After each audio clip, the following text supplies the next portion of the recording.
Good morning, students. I'm Mr. Welton, your principal. I'm the only one in here at the moment. I'm going to have plenty of room, not going to have anybody around me. So for the purpose of this broadcast, I want to take my mask off. So normally we have our grade level meetings individually. In other words, we meet with 6th grade, then 7th, and then 8th, and we introduce each of the administrators and go over some expectations that we have on campus. This year, because of the concern with the coronavirus, we're going to do, this is a live broadcast, but we're going to do it so that you can see it in your classroom, and we're able to maintain some social distancing there. So we're going to run through some expectations that we have for you. I think it's important for you to know what may be different at Murdoch than what you experienced sixth graders, what do you experience at elementary school. It's just a reminder for 7th and 8th graders, and maybe a touch on a few things that are different. We know that this year there are some unique things that are going on with COVID, and so we just want to be able to share with you what those expectations are, so that you know how to behave here and what it means to be a Mariner and conduct yourself a certain way when you're on our campus. So we're going to run through those things. First thing I want to start with is, how is it students are supposed to react when an adult steps up to a microphone or steps in front of you to addresses you and begins to talk? This is particularly important. You know, every day in a classroom that when the teacher starts to talk to give instruction, that your responsibility is to make sure that your eyes are on them and that your ears are open and you're being attentive to what it is they're saying. It's easy to be distracted sometimes. In a large group, if we're in the cafeteria and somebody's trying to talk to you, our expectations are just that you stop what you're doing, you give the eye contact to the person who's speaking, you listen to them, and then when they're done, you go right back to socialization, or you follow the direction that they're giving you. And you're going to hear us say that when we're in the cafeteria. We're going to remind you that over and over, because when you're in a large group, sometimes it's hard to stop. You don't want to stop talking to your friends, and we get that. We want you to be able to talk to your friends. And the quickest way for you to be able to get back to socializing is to stop what you're doing, attend to the person who's speaking, make sure that you're showing them that respect, and as soon as they're done, then generally you're able to go right back to what it is that you were doing. Continuing to talk when somebody else is trying to talk is incredibly disrespectful and rude. We wouldn't do that to you, so we expect you not to do that to us, and when we step up there, that you'd listen. And so far in the cafeteria or in group settings, it's been amazing. You guys have done a fantastic job, and you've done just that. But we want you to know that that also applies right now when we're doing a broadcast, so make sure that you're attending to what we're doing and that you stop any of your other work and you listen to what Mr. Jenkins and I and Dr. Young have to say over the next few minutes. So you're going to see me refer to some notes. I'm going to be able to do that back and forth, so I'm going to be looking down for a minute just to be able to make sure I can stay on track with you guys. So the expectation in the cafeteria, I'm going to run over that just for a moment. So when you arrive in the cafeteria, you are to go to your assigned seat. You remain seated there until you're called to go up to get in line. We're going to purposely keep those lines short as much as possible. Remember, when you go through the cafeteria line, you cannot be touching food. You have to have your masks on the whole time. When you reach out to touch something, now it's yours. You have to take it with you. You can't put it back. You exit the line. You have a seat in your assigned seat. That's really critical this year. You remain there. If you need to get up for any reason, you raise your hand, whether that's to go to the restroom, dump your tray, if you need something, and you guys have been doing a fantastic job with that. Once you're done and you dump your tray, you come back and sit down. We expect you then to make sure that you're using a hand sanitizer or washing your hands, that you remain in your seat, that you put your mask back on at that point, and that you can continue your conversation with your friends. I do want to stress with you the importance of assigned seating in the cafeteria and in the classroom. The primary reason for this and why we're having you wear masks is because if we have a positive case, we need to be able to identify any student or adult who may have been exposed. And the only way we can do that with any sort of accuracy is if you guys are sitting in the seats that you are assigned to. And so we're going to next week be reassigning seats. We're going to give you the opportunity in the cafeteria to change seats next week. Sit with a friend if you want to change that. And then that's going to be your seat at least through the remainder of this quarter. But we want to make sure that we have that accurate, because right now there has been some movement, and part of that is because we've had a lot of new people come in. So we're going to give you the opportunity to have some new seats next week, but you have to remain in those. It is the same way in the classroom. You must remain in those assigned seats when you go in there. It's really critical. Well, I just dropped my notes, so I'm going to bend over and pick those up. So that's basically it for classrooms and cafeterias when it comes to wearing your masks. Just another reminder, and you guys have been amazing with your mask wearing. Once you get on the bus all the way through, you're to wear your mask until you leave campus, and there's not a reason to take it off. We want to leave it to the greatest extent possible. You are to leave your mask on. And there may be at times in PE when you're out on the field that you would be able to remove it because you've got that distance and you're outside. And in the cafeteria when you are eating, that's about the only time that you will have the freedom to be able to take your mask off. And I just want to say, you guys have been amazing. You've done a fantastic job, and there really hasn't been an issue. So I just am impressed with your maturity and your ability to take on that responsibility and keep up with your masks and show up. So if you arrive to a bus stop or you get dropped off here and you realize that you don't have a mask, don't worry. We'll make sure that we can get one to you. You just need to notify the first adult, and we'll get a mask to you either through the front office or we'll have it delivered to where you are.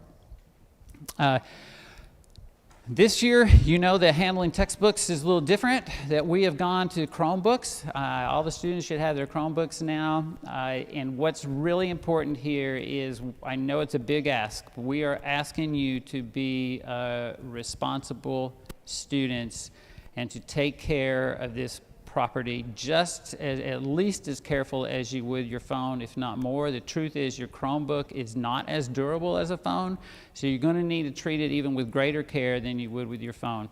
You don't want to put it down and leave it somewhere. You don't want to drop it. You don't want to get it wet. All those things, you just want to make sure that you take care of it. Your responsibility with a Chromebook is to make sure that you return to campus with your Chromebook charged. That is your responsibility. Just make sure, come up with a habit every night when you get home that you plug that in, because there's not a way for us to just continually charge students Chromebooks or to provide you with one if you've forgotten it. I mean, that's just not going to work for you. It is going to be a real hindrance for you academically if you do not have that tool. So make sure that you have that tool. When you get ready to leave at the end of the day, you want to power your Chromebook off. Put it away, make sure that it's turned off, and remember, if it at any time gets wet, do not turn it on. Don't turn it on if it gets wet at all. Make sure you leave it off so that until it's completely dry before you turn it back on. So that's pretty much it for Chromebooks. With regards to phones, I'm just going to read what the district policy is right out of the Student Code of Conduct, the handbook for you. I just want to go over this and make sure, and we really have not had much problems with this, and you guys have handled this really well. But I want you to know what the expectation is. So right out of the Student Code of Conduct, student use of cellular phones or other electronic or wireless devices is strictly prohibited at any time once the school day begins, unless specific permission is granted by a teacher or administrator. And you also need to know that it's the expectation of school policies that before you're using it in a classroom for an academic purpose, your teacher has gotten permission from an administrator to do that. So before you ever walk in the gate, if you have a phone on you, it's powered off and it's put away, and it stays there until the last bell goes off at the end of the day and you're exiting campus. Then it's good to pull it out. Now, I want to read to you what happens if you pull your phone out during the day. It just says cellular phones or other communication devices used during the school day or on a school bus without specific permission will be confiscated. So in plain language, what I'm saying is if you pull your cell phone out, my expectation is that the adult who sees that confiscates that phone, and that phone will be turned into the front office. Now, the first time at the end of 7th period, when the bell rings, you're dismissed, you can come to the front office and you'll have the phone returned to you. Second time, there's a phone call home and you're not going to be, third time, you're not getting it. The parent has to come and pick it up. So don't do that to yourselves. We don't want your phone. We want you to have your phone, and the best way for you to keep that is to make sure that it is turned off and put away. And I know students like to use the excuse, yes, but I need to text my mom, or, I was just checking the time, or, I forgot to turn it off. Look, we're not going to buy excuses. Our expectations is if you're old enough to have a phone and to have it with you during the day, then you're old enough to be responsible for what you do with it. So make sure that you keep that turned off and put away. The next one I want to read straight from the Code of Conduct is dress code. And I just want to know, I want you to know that we've noticed a slide there. We expect you to do the right thing when it comes to dress code. There are certain jobs where you have a uniform that you're supposed to wear, or a sports team, you have a uniform you're supposed to wear. Most businesses have a type of a dress code. Schools have a dress code. This is district policy.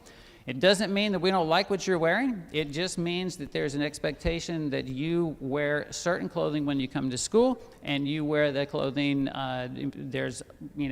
whatever else that you're wearing, you wear some other time. When you're going to the mall, you're going to the beach, you're hanging out at home.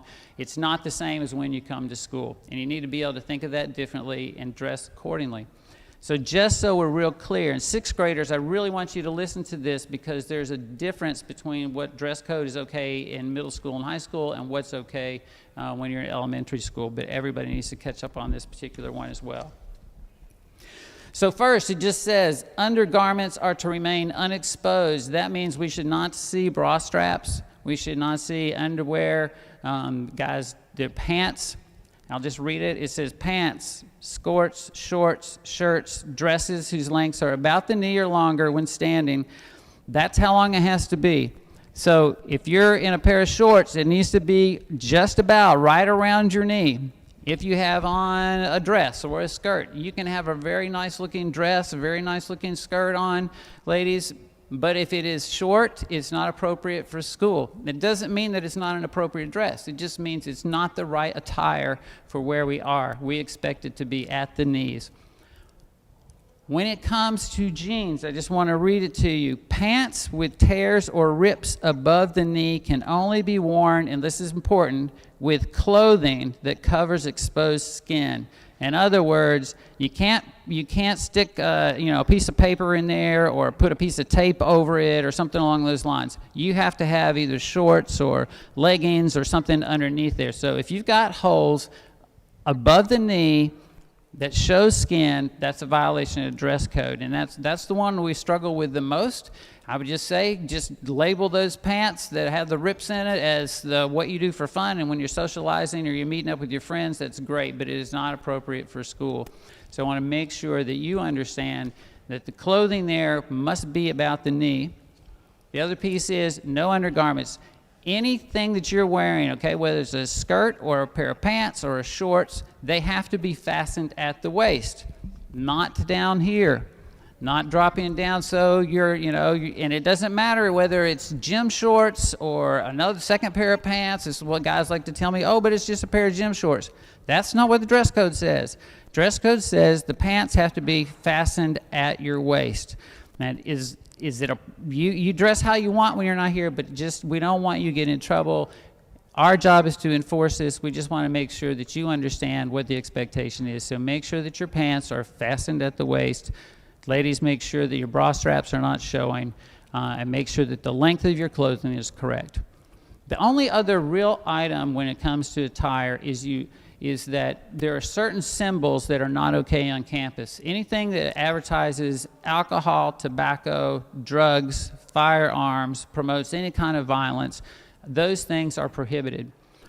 The district also has a sign in there too, so that if you were wearing something that is offensive to people and may not be directly related to violence or something, then we can also say, hey, that's not good. It's disturbing to the people around you. That's not appropriate to wear. So just make sure that you understand the difference between being social or being home and being at school. There is an expectation here. So that's pretty much it for dress code. I've just got a couple other topics to touch on. I seem to keep dropping the paper. The last one is horseplay and PDA, which is public displays of affection. This is not the place for that. It doesn't matter, same gender, heterosexual, doesn't matter. It's not about your gender or who it is that you like or don't like. It's about at middle school, it's not the appropriate place to be showing affection to another person in that way. Your friend walks up and gives you a brief hug, we got that. Walking around holding hands, not okay. And so if we just want you to understand, we know that you're going to have a friend that you may have a romantic relationship with. We respect that. That's fine. You just need to know that there's a time and a place, that this is not the time and a place to display that affection. So just respect your partner, respect yourself and the people around you, and you'll be in a good place. Before I turn it over to Mr. Jenkins, I just want to add a little note to that, and this is, we have been really impressed with you guys this year. Your level of maturity, it's not what we've seen in the recent years. You're just handling yourself in a very respectful manner, on displaying maturity that we wouldn't expect, particularly out of 6th and 7th graders. You guys are just, you've raised the bar, and 8th graders, you're already there and operating at that, and I know we expect 8th graders to set that example and do what you need to do here to have a great campus and a great year. So guys, we really, really like you. We are looking forward to this year. We enjoy seeing you on campus, and we want you to have a lot of fun while you're here and invest in your learning. Take it seriously. You are worth investing in education in, so make sure that you do everything you need to do to gain the knowledge that you want for your future. So thank you guys for your time. I'm going to turn it over to Mr. Jenkins.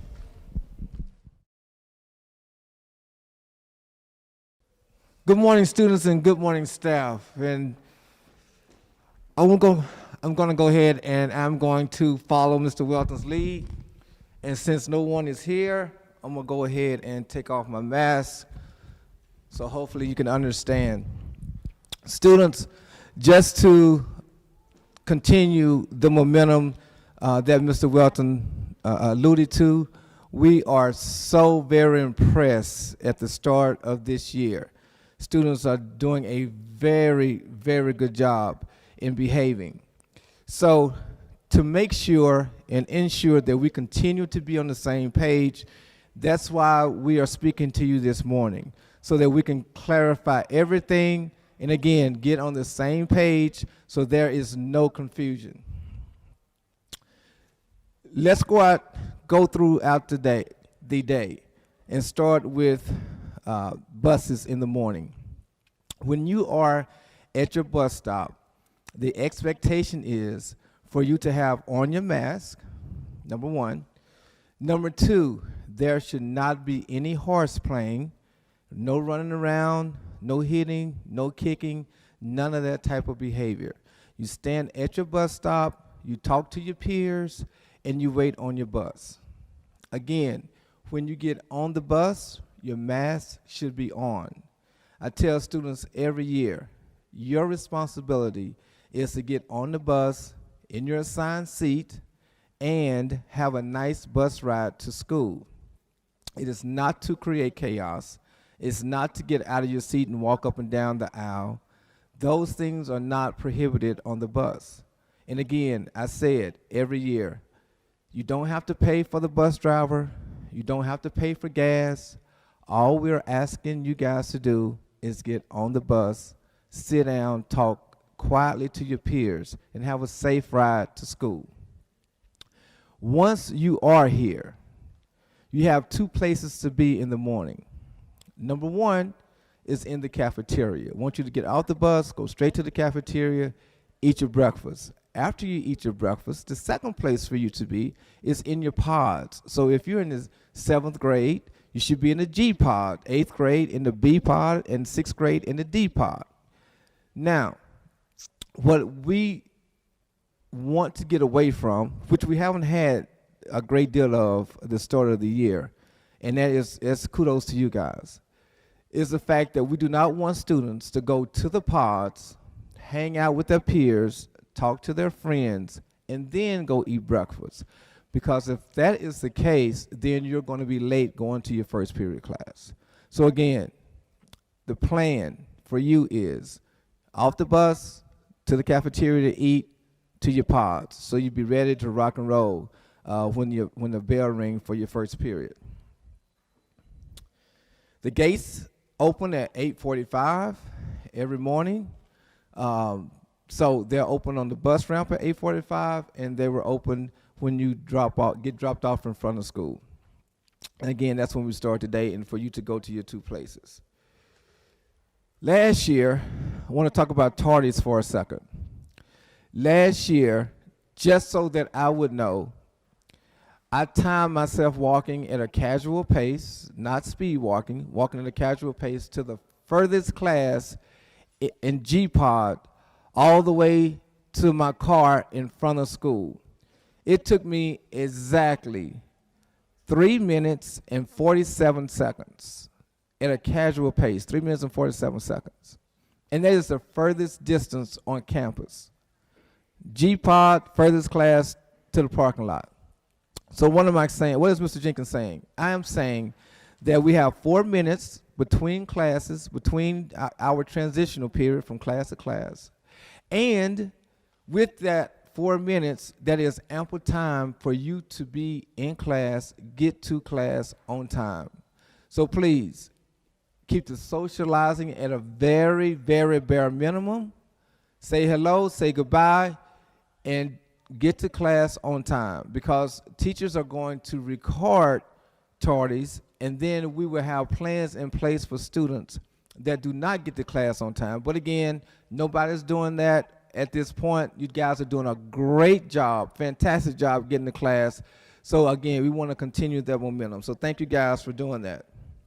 Once you get to class, our teachers, they have a tall task every year, every class, and that is to give you the best education possible. In order to give you the best education possible, then your job is to sit quietly, follow their directives, focus on the content that is given to you, and conduct yourself in a Murdoch Middle School Mariner way.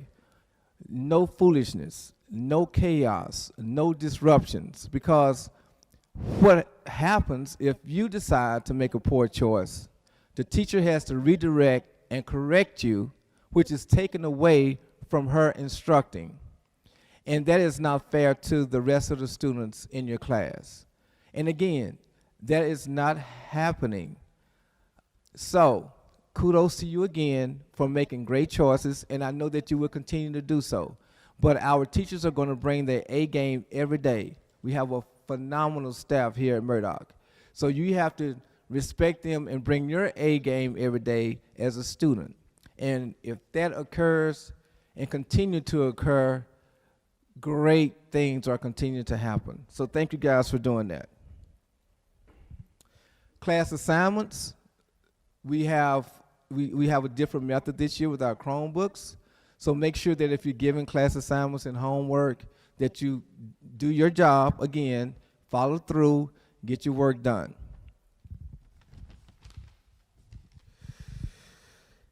This year we have a new way to submit student incident forms.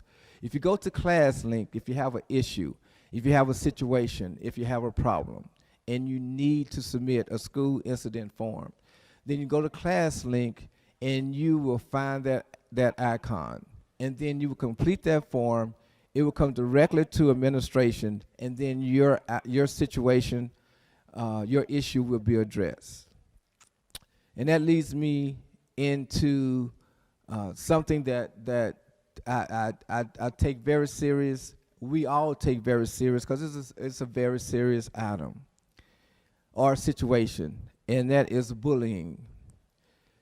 Guys, I can't tell you how important it is to make sure that you take care of yourself, that you don't talk about anybody, that you don't demean anyone, that you don't try to intimidate anyone or antagonize anyone, that you don't talk about the color of their hair on a repetitive basis, or talk about their clothes, or talk about the car that their parents drive. Listen, when you do that and you do it over and over and over again, then what you are displaying is ingredients and symptoms of bullying. And it is going to be a bullying situation. And again, I cannot tell you how serious that is, because you have no idea. What you are doing is that you're making someone else feel like they do not have value. You're making someone else, instead of wearing a smile, having fun at school, they're wearing a frown and they don't want to be here. And that's just not right. So again, we want here, and we do a great job at this, we want to uplift students every day, each and every day. We want to inspire and we want to encourage students. We do not want to take the wind out of their sails. We don't want to name call. We don't want to pick. We don't want to tease. There is no room for that at Murdoch.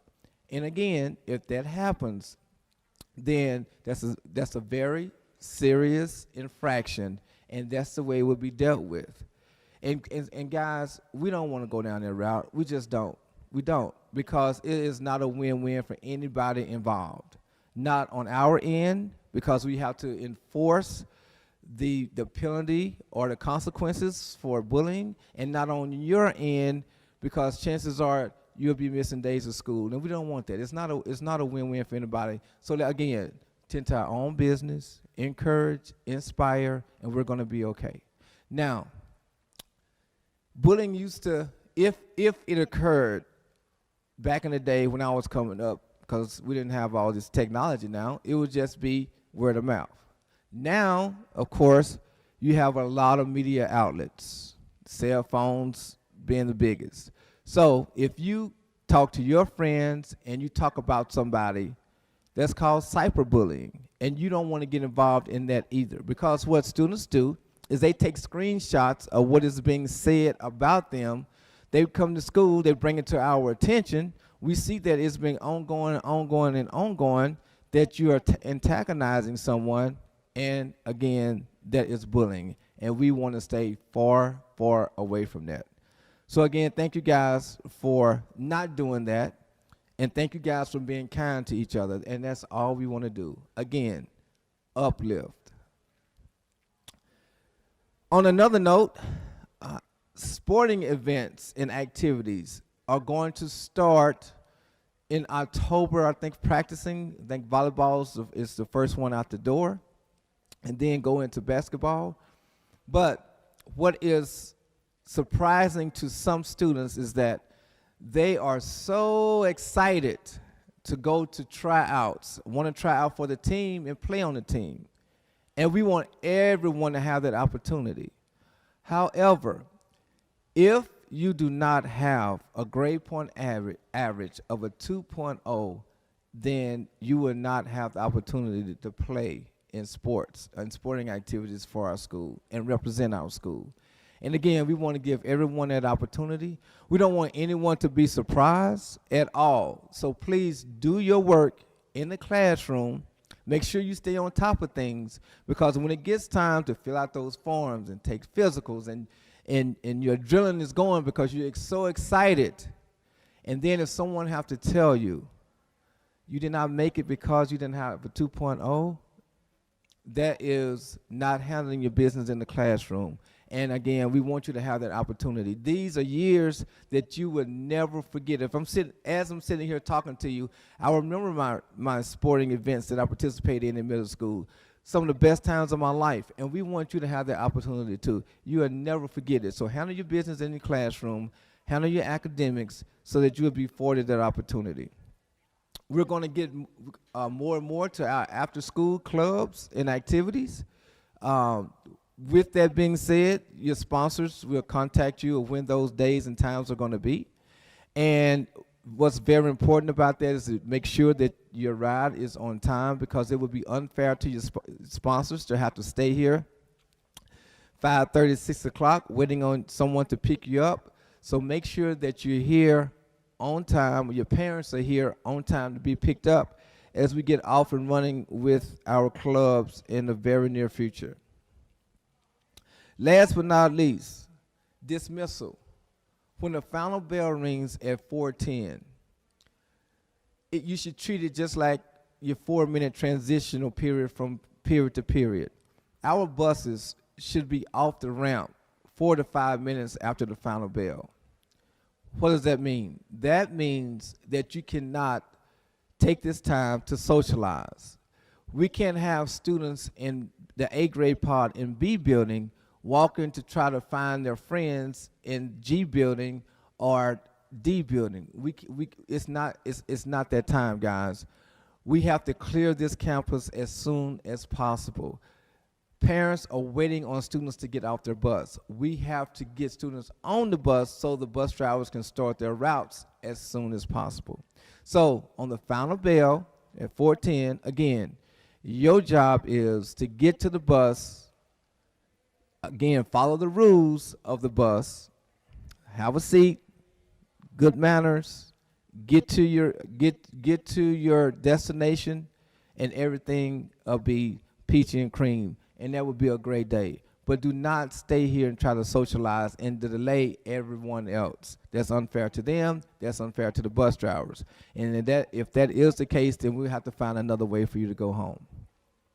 I think I have covered all the material that I need to at this point.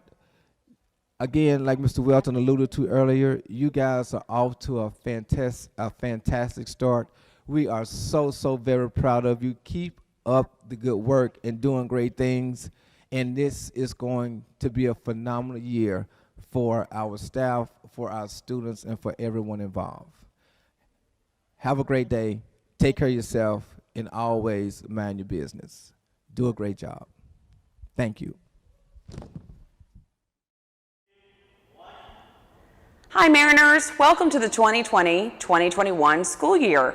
So excited to see your happy faces back on campus again. If we haven't met, I'm Dr. Christine Young. Come up and say hi, I'd love to meet you. I have a couple of things to cover today in our grade level meetings. First thing being Chromebooks. You were assigned a Chromebook just like you might have been assigned a textbook. You are expected to bring that Chromebook charged to school every day. Your teachers will have you doing assignments and they need you to have it just like you would pencil and paper. A warning though, please don't walk around with your Chromebooks open, and please don't put things like pencils and papers in your Chromebook and shut the lid, because either of these things can cause the screen to break, and if you break the screen, the Chromebook will have to be replaced. The second thing, students, are credits for promotion. I've been getting a lot of questions about this. For each grade level promotion, whether you're going from 6th grade to 7th grade or so on and so forth, you have to earn a certain number of credits to be promoted.